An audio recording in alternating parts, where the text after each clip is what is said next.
Olá, meus irmãos, a paz do nosso Senhor e Salvador Jesus Cristo. Estamos aqui para fazer um resumo da aula do curso de teologia que foi ministrado presencialmente no dia 25, agora esses dias, no sábado, né? E nós estávamos ministrando sobre o livro de Atos dos Apóstolos. Na aula presencial, eu falei a respeito que deveria ser o livro Atos do Espírito Santo, porque entendemos que quem fazia tudo, quem faz a obra é o Espírito Santo de Deus. Nós vamos entender no livro de Atos dos Apóstolos que a igreja tudo começou em Jerusalém, né? E observamos também que a igreja do Senhor Jesus, ela teve uma trajetória, uma jornada que começa em Jerusalém e vai até Roma. E também foi uma igreja muito perseguida, enfrentou muitas lutas, muitas provas, mas foi uma igreja inabalável, porque o próprio Jesus disse para ela que as portas dos infernos não iam prevalecer contra a igreja. Então nós vamos entender nesse pequeno resumo a respeito dessa trajetória onde tudo começou. E também eu digo assim, o livro de Atos dos Apóstolos, ele é composto por 28 capítulos, mas ele é dividido em duas partes. A primeira parte, ela vai do capítulo 1 até o capítulo 12. Depois vai do capítulo 13 até o capítulo de número 28. No capítulo de número 1 até o capítulo de número 12, aparecem muitos personagens em destaque. Por exemplo, aparece o Pedro, mas a partir do capítulo 13, a gente não vê mais Pedro em cena, né? Quem aparece aqui é o apóstolo São Paulo, né? No capítulo 9 fala da convenção do apóstolo Paulo, mas no capítulo 13 fala a respeito quando Deus chamou ele na igreja de Antioquia. A gente vai entender isso depois. E vai até o capítulo 28. Tá bom? Quem nunca ouviu esse versículo aqui, ó, Atos capítulo 1, versículo 8. Mas recebeis a virtude do Espírito Santo que há de vir sobre vós, e ser-me-eis testemunha tanto em Jerusalém, como em toda a Judéia e Samaria, até os confins da terra. O livro de Atos dos Apóstolos, ele teve um começo, mas é um livro que não tem fim. Porque nós somos a continuidade do livro, irmãos. O Espírito Santo continua trabalhando, batizando, curando, salvando e preparando muita gente para ir para o céu. Vamos entender aqui quem foi a pessoa, quem foi o autor desse livro, irmão? O autor é o Espírito Santo, né? Mas quem foi que escreveu esse livro? Bom, a gente tem pouca informação sobre Lucas, né? Mas nós sabemos que ele relata o nascimento de Jesus com mais detalhes. Você pode prestar atenção nos 4 evangelhos, ele é mais detalhista nessa parte aí. O Lucas escreve o livro do evangelho de Lucas, né? E ele, ao escrever o livro, ele prova que Jesus foi o homem perfeito. Ele resgata assim, os valores das mulheres, né? Você pode prestar atenção. E ele conclui, amados irmãos, que no seu segundo livro, que é o livro de Atos dos Apóstolos, né? Como eu falei, ele é a continuidade da obra do Espírito Santo, através de nós, né? Então aqui na apostila está dizendo assim, olha, quem foi Lucas? Seu nome é mencionado só 3 vezes no Novo Testamento. Aí o apóstolo Paulo chama ele de médico amado, né? Provavelmente ele foi o único escritor da Bíblia que não era judeu. Tá bom, irmãos? Então, Lucas que foi o autor do livro de Atos dos Apóstolos, tá bom? Grave muito bem isso. Queridos e amados irmãos, qual era o propósito do livro de Atos dos Apóstolos? Todo mundo sabe que Jesus falou ele deu ordem que não se ausentasse de Jerusalém, né? Até que do alto fosse revestido de poder. Mas qual era o propósito? São vários. Propósito informativo, evangelismo, um propósito apologético, propósito político, e ainda tem mais um propósito, o propósito jurídico. Eu só queria aqui focar a respeito do propósito político. Qual era o propósito do livro dos Apóstolos em questão da político, né? Era justamente mostrar aos líderes romanos como era a Roma que governava, né? Era para mostrar aos romanos que o cristianismo não era uma ameaça, mas o cristianismo, ele também precisava de proteção romana, né? Assim como o judaísmo, que era a religião, né, que predominava no tempo, e já era protegido pelo governo romano. Então, o cristianismo também, o propósito é esse, era mostrar para os romanos que também o cristianismo precisava de proteção. Tá? Eu vou ler um pedaço aqui da apostila. Onde se opõe a ideia de proteção do cristianismo pela autoridade romana, tal como o judaísmo já vinha sendo protegido pelas leis do Império. Então, amados, preste atenção que eu vou falar aqui uma coisa interessante. O Império Romano não deu conta da igreja, irmãos. O Império Romano já governava já há mais de 1000 anos e ninguém derrubava o Império Romano. O que Jesus trouxe para toda a humanidade, a salvação, que os romanos achavam uma ameaça, né, que foi eles que mataram Jesus, e eles continuaram perseguindo os apóstolos, eles não pararam o que Jesus fez, o que Jesus ordenou para o discípulo fazer. E todo mundo sabe que no século de número 4, Roma teve que se curvar diante do cristianismo, porque não adiantava matar os crentes, perseguir os crentes, não adiantava. A igreja só crescia, tá bom? Queridos irmãos, falando a respeito da grande comissão, Jesus deu ordem para os seus discípulos, que fosse todo mundo pregasse o evangelho a toda a criatura, né? E quando se fala assim, a respeito da grande comissão, fala, olha, ide e fazer discípulo. A gente observa que Jesus, ao chamar os apóstolos para esse ofício, para exercer o mandato dele que ele mandou fazer, um homem como Pedro, um exemplo, Pedro, no seu primeiro sermão, você já imaginou quantas almas ele ganhou para Jesus? Quase 3.000 almas, diz a Bíblia, se agregaram em uma pregação de Pedro. Mais na frente você vai ver mais 3.000 pessoas, 5.000 pessoas, depois 8.000, e o evangelho só foi crescendo, mas tudo isso começou em Jerusalém, tá bom? Então, primeiro era em Jerusalém, né? Depois na Judéia, terceiro Samaria e depois até os confins da terra. Esse que era o mandamento do Senhor, nós chamamos isso de grande comissão. Meus irmãos, como foi que se deu a fundação da igreja em Jerusalém? Que ali tinha que começar, né? Na festa do Pentecoste, em 30 e 33 depois de Cristo, deu-se o aniversário da igreja. 50 dias depois da crucificação de Jesus, 10 dias após a sua ascensão, pensa-se que esse Pentecoste caiu no primeiro dia da semana, a festa do Pentecoste, e também chamada de festa das primícias, da colheita. Eram por essa ocasião apresentada a Deus, né? Outro sim comemorava a promulgação da lei no Sinai. Então, a igreja de Jerusalém, ela foi inaugurada aqui, no dia de Pentecoste, tá bom? Bem, meus queridos, a ordem de Jesus era que não se ausentasse de Jerusalém, até que do alto, né, recebesse. O que? Revestimento de poder. Bom, todo mundo conhece a história, todo mundo sabe como começou, como inaugurou a igreja, né?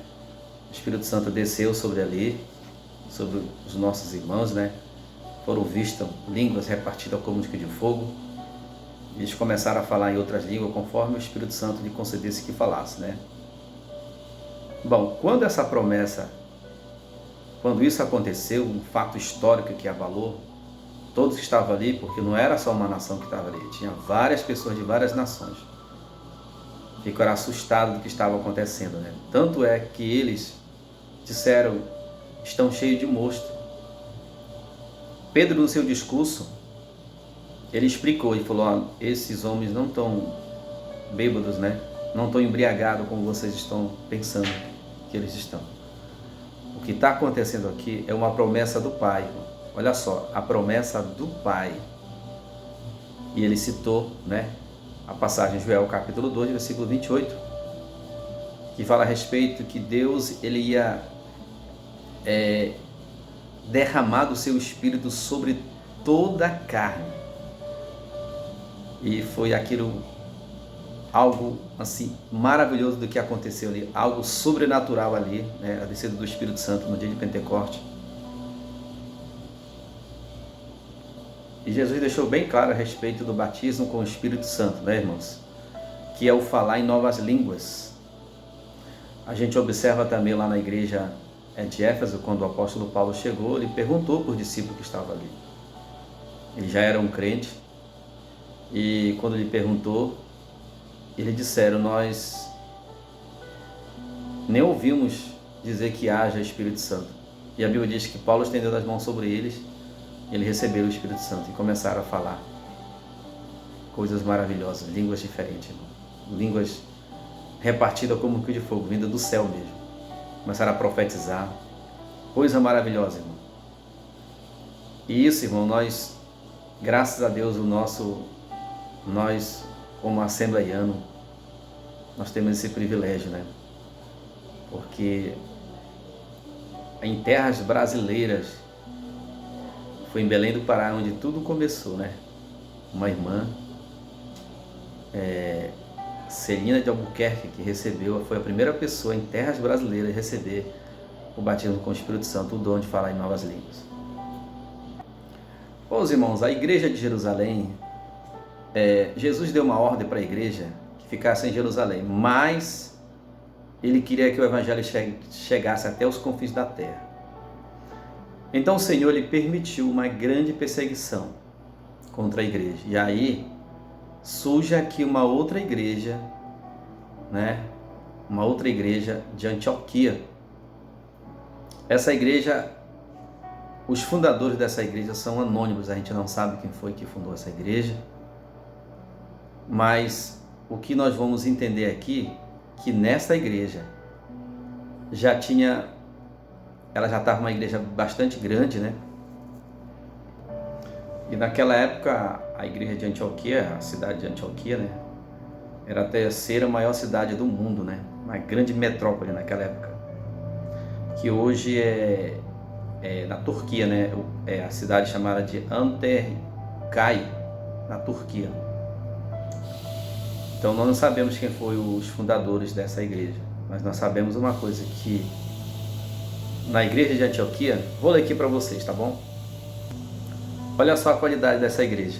Na igreja de Antioquia, na igreja que estava em Antioquia, havia alguns profetas e doutores, a saber, Barnabé e Simão, chamado Níger, e Lúcio Cirineu, e Manaém, que foram criados com Herodes, o tetrarca, e Saulo. Sempre o Saulo aparece aqui, ainda ele aparece assim, sempre no finalzinho.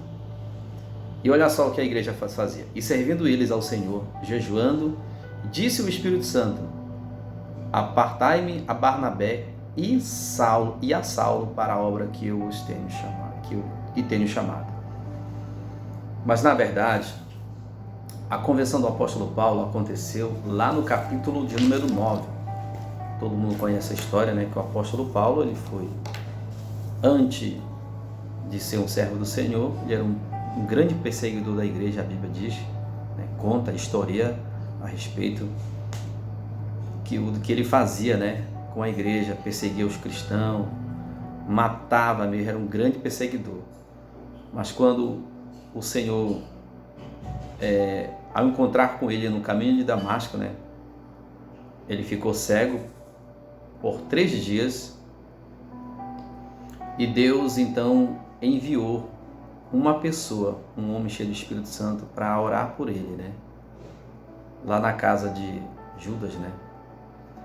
E Ananias, quando ele foi orar pelo apóstolo Paulo, ele disse, né, para Deus, para o próprio Senhor, que disse assim: eu tenho muito ouvido falar desse homem, quanto mais ele tem feito pela igreja, para a igreja, né?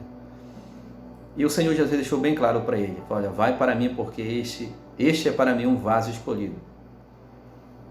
Quando o Senhor Jesus encontrou com o apóstolo Paulo, irmão, eu achei muito interessante que ele fala assim, ele pergunta: quem é, Senhor? E Jesus falou assim: sou eu, Jesus, a quem tu persegues. Duro é para ti recalcitrar contra o aguilhão.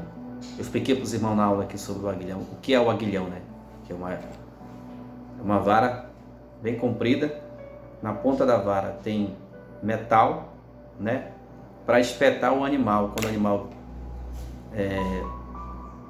estava ali arando a terra, né? E o animal já não queria mais trabalhar, então a pessoa espetava o animal, né? Para o animal continuar fazendo a obra. Então Jesus falou para ele: duro é para ti, né? Recalcitrar. Então não tinha como. Paulo já estava, eu sempre falo, eu brinco, estava no anzol de Deus, né? Não tinha como ele escapar. Então todo mundo conhece como foi a conversão do apóstolo Paulo, né? Deus chamou ele, mas Paulo, ele não foi logo chamado, logo o Senhor encontrar com ele, ele não foi logo fazendo a obra de Deus. Não foi assim. Passou um período, teve um processo. A Bíblia diz que ele foi para a Arábia, né? Ele foi para a Arábia e lá ele passou alguns anos, 3, 4 anos, né? Depois de muito tempo foi que Barnabé lembrou do apóstolo Paulo, lembrou que até agora era Saulo, né? Que na verdade as pessoas pensam que Deus ele mudou o nome de Saulo para Paulo, mas não foi isso que aconteceu. Saulo era o nome grego e Paulo era o nome romano, né? Então ele tinha dupla cidadania, né? Também ele era um cidadão romano. Então, quando Barnabé lembrou de Saulo, foi buscar Saulo para ir para a igreja de Antioquia, tá? E lá foi que o Espírito Santo convenceu todo mundo, né? Deus usou alguém, como eu li para vocês aqui, para enviar o apóstolo Paulo para a primeira viagem missionária, que nós vamos falar agora. Bem, amados irmãos, a primeira viagem do apóstolo Paulo foi uma viagem desafiadora, né? Mas foi o Espírito Santo que enviou ele, né, para fazer essa obra. Quando o apóstolo Paulo foi ele, Barnabé e João Marcos. E nessa primeira viagem, o Marcos, né? Marcos, ele voltou. Ele não encarou o desafio, na verdade. Ele ficou com medo, né? Marcos, ele era um jovem, né? Ele ficou com medo e ele voltou. Então, todo mundo sabe o que aconteceu ali, né? Apóstolo, na primeira viagem missionária, ele sai de Antioquia, né? Ele vai até a Salamina, né? Na ilha de Chipre, né? Depois vai para Pafos, Perge, Antioquia da Pisídia, Icônio, Listra, Derbe. Então o apóstolo Paulo, ele era um obreiro, um pastor que ele fundava a igreja, mas ele não apenas fundava a igreja, ele não apenas ganhava as pessoas para Jesus. E depois ele voltava, né? Ele cuidava das pessoas também, para ver como é que estava indo o processo da salvação dessas pessoas. Pois é, irmãos, algumas das razões aí porque Marcos deixou, né? Ficou com medo, né, de continuar na primeira viagem missionária de Paulo, porque o apóstolo Paulo ele comenta aqui, né? Era uma cidade, era uma trajetória muito perigosa, uma estrada muito perigosa, né? Correr de bandido, né? Tinha muitos bandidos também. Aí foi isso um dos motivos que Marcos ele deixou. Ele era um jovem também, né? Bom, já na segunda viagem missionária, o apóstolo Paulo já não está mais com Barnabé, né? Teve uma pequena discussão ali, uma discussão entre Paulo e Barnabé a respeito de Marcos, né? Mas na segunda viagem missionária, o apóstolo Paulo ele vai para a Europa. Olha só, irmão, que maravilhoso, né? O evangelho chegando na Europa, né? Que nós sabemos que foi para a Europa, os europeus ganharam o norte da América veio para o Brasil e nós estamos aqui, né? Então nós devemos a Deus e essa viagem aí, a segunda viagem do apóstolo Paulo. E foi justamente nessa segunda viagem aqui que o apóstolo Paulo conheceu o Timóteo. O Timóteo foi um grande cooperador, uma pessoa muito fiel para o apóstolo Paulo, viu? Já na terceira viagem missionária do apóstolo Paulo, ele foi para a Ásia Menor, tá, irmãos? Aí vocês vão ver aí uma igreja muito importante, a igreja de Éfeso, né? É daquele grande desafio que o apóstolo Paulo enfrentou um grande desafio nessa cidade. E pregou sobre o Deus desconhecido, né? Que é o nosso Deus. E foi justamente nessa terceira viagem que Paulo ele conheceu, né? Uma dúzia do discípulo de João Batista. E aqui o autor do livro de Atos Apóstolos, que é Lucas, ele retrata, né? Ele detalha alguns episódios das atividades do Paulo na cidade de Éfeso. Uma grande destruição dos livros de magia negra, né? Expulsou demônios também. E foi justamente na cidade de Éfeso que o apóstolo Paulo enfrentou duras provações, irmãos, perseguições da parte dos judeus, tá? E é aqui que ele relata a grande perseguição, né? Paulo fala do perigo mortal, no qual ele foi salvo por Áquila e Priscila. E por fim a gente entende também, nós lemos que Deus usou um homem chamado de Ágapo, um profeta, né? Sobre a prisão do apóstolo Paulo. E Paulo, ele foi preso, não foi só uma vez, não, foi várias vezes, viu, irmãos? Bom, eu acho que todos os nossos irmãos sabem muito bem a respeito das últimas palavras do apóstolo Paulo, né? Ele, como cidadão romano, exigiu que ele fosse levado até Roma, né? E em Roma, foi lá que ele escreveu algumas cartas, né? Nós chamamos carta paulina, as cartas das prisões. E eu até mostrei para os irmãos no vídeo lá, no Tempo Central, um vídeo que mostra exatamente onde foi que o apóstolo Paulo foi preso, né? O local onde ele foi preso. Que era um local muito escuro, né? Era tipo no porão e não tinha... o único lugar a ser aberto era uma grade de ferro que tinha bem em cima, onde ele jogava os alimentos, né? E o apóstolo Paulo comia ali, né? E aí não tinha banheiro, né? Mesmo lá ele fazia a necessidade fisiológica dele. E é ali que ele terminou os dias dele, né? Que ele escreveu aquela passagem que todo mundo sabe. Combati o bom combate, acabei a carreira e guardei a fé. Tá bom? Deus abençoe a todos em nome de Jesus.